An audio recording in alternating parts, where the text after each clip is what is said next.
ka, magdadamdam agad ang bata, lalo na sa panahon nito. Kaya kung kayo mag-aaway, patulugin agad ang bata, usapan na yan.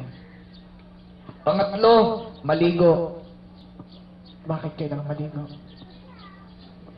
Para kahit paano, maaliwalas ang pakiramdam. Bagay kay pagod na, malagkit pa't mainit ang pakiramdam, mas lalong madaling mag-init din ang ulo, nakikinig. Pag mag-asawa na ang babae, ang imik ng imik, ang lalaki nakikinig. Pag nagtagal-tagal pa, ang lalaki nagsasalita, ang babae nagsasalita, at ang kapitbahay ang nakikinig. Kaya mahiyahiya naman, magsarado ng bahay, magsarado ng bintana. Doon lang kayo sa inyong kwarto at silid. Panglimang bata sa pag-aaway, maghubot, maghubad. Sasabihin ko sa inyo, narin yung hiwaga na sinasabi ng aklat ng Genesis. Kapwa sila hubad, ngunit hindi nahihiya. Anong ibig sabihin nito? Sasabihin ko sa iyo, kahit ano pang laki ng galit mo sa iyong asawa, Mervin, pag nakita mo ng bilbil niyan, ngingiti ka. Ganon din Grace. Pag nakita mo tatawing-tawing yan, kahit sabihin na asawa mong, galit ka. Hindi. Galit ka rin. Galit na. There is that power in nakedness between husband and wife. Sunod na batas doon, hawakan mo ng maigi ang kamay, Mervin. Para sa iyo rin yan. Bakit? Pag hawak mo ang kamay ng asawa mo, una, hindi yan makakatakbo. At kung sasampigahin ka, hindi ka makakasampig at hawak mo na. Ano siya sabi ko? Every fight means that this must lead to reconciliation. Nakisakay sa buhay at pananagutan ng ating Panginoon. At sa pagdiriwang ng huling hapunan kayo nakikisalo sa kanyang pagmamahal. Ngayon na may naririto kayo, humihiling ng panalangin, upang itong panghabang buhay niyong pagbubuklod ay pagtibayin ng Panginoon. Kaya hiling ko ngayon sa inyo ay buong katapatan niyong ipahayag ang inyong damdamin para sa bawat isa. Grace, bukal ba sa iyong loob ang iyong pagparito upang makaisang dibdib si Mervin na iyong pakamamahalin at paglilingkuran habang buhay? Opo, Father. Mervin, bukal ba sa iyong loob ang iyong pagparito upang makaisang dibdib si Grace na iyong pakamamahalin at paglilingkuran habang buhay? Opo, Father. Nakahanda ba kayong dalawang gumanap sa inyong pananagutan sa simbahan at sa bayan na umaasang inyong aarugain ang inyong magiging mga anak na ipagkakaloob sa inyo ng may kapal at sila'y palalaki nyo bilang mamayanang Kristiyano? Opo, Father. Opo, Father. Minamahal ko mga ninong at ninang ni Mervin at Grace, inaanyayahan ko kayo ngayong magsitayo upang magbigay saksi sa gagawin nilang pagtitipan. Mervin, Grace, harapin niyo ang bawat isa. Pagdaupin niyo ang kanang kamay.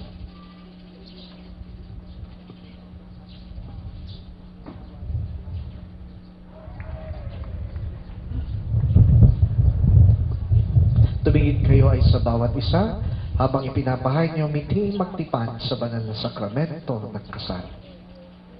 Grace,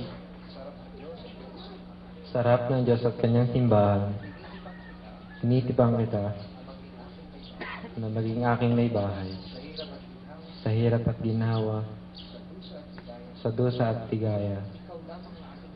Ikaw lamang ang aking iibigin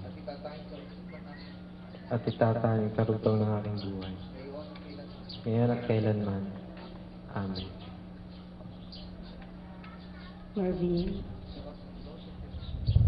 sarap ng Diyos ng simbahan. Tinitipan kita na maging aking asawa sa hirap at ginhawa, sa dusa at ligaya. Ikaw lamang ang aking iibigin at tatanging karugtong ng aking buhay, ngayon at kailanman. Amen. Minamahal naming Mervin at Grace, ang langit at lupa ay saksi sa ginawa niyong ngayong pagtitipan. Sa ngalan ng sambayanang naririto at bilang tagapagpatunay ng inang simbahan, pinagtitibay ko't binabasbasan ang pagtataling puso ngayong inyong pinagtipan sa ngalan ng Ama, Anak at Espiritu Santo. Amen. Ama naming mawain, basbas sumubot kupkupin ang iyong lingkod na sina Mervin at Grace. Pagkalooban mo po sila ng sapat na kabuhayan sinasagisag ng mga aras na ito sa ikabagkakamit nila ng buhay na walang hanggan. Pagindapating mo po na sila magsusuot ng mga singsing na ito ay maging kawangis mo sa iyong wagas na pag-ibig at walang maliw na katapatan. Grace, kailan may di kita pagtataksilan? Isuot mo at pagkaingatan. Ang singsing na ito, tanda ng aking pag-ibig at katapatan. Sa ngalan ng Ama, ng Anak, at Espiritu Santo. Amen. Mervin, kailan may hindi kita pagtataksilan, isuot mo at pagkaingatan. Ang singsing na ito, tandaan ng aking pag-ibig at katapatan. Sa ngalan ng Ama, ng Anak, at Espiritu Santo. Amen.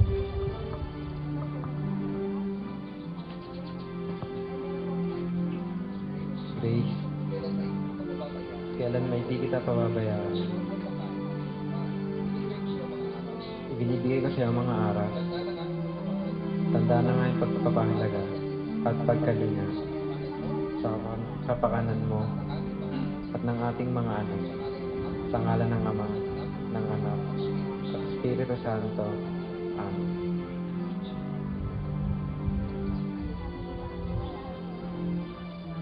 Mervin, tinatanggap ko ito at nangangako ako na magiging iyong katuwang sa wastong paggamit at pangangasiwa ng ating kabuhayan. Amen. Mahal naming Mervin at Grace, bilang patutuo nyo sa pag-ibigan nyo ay sinumpaan, sa harap ng ating Diyos at kanyang simbahan, gawaran niyo ng halik ang inyong asawa.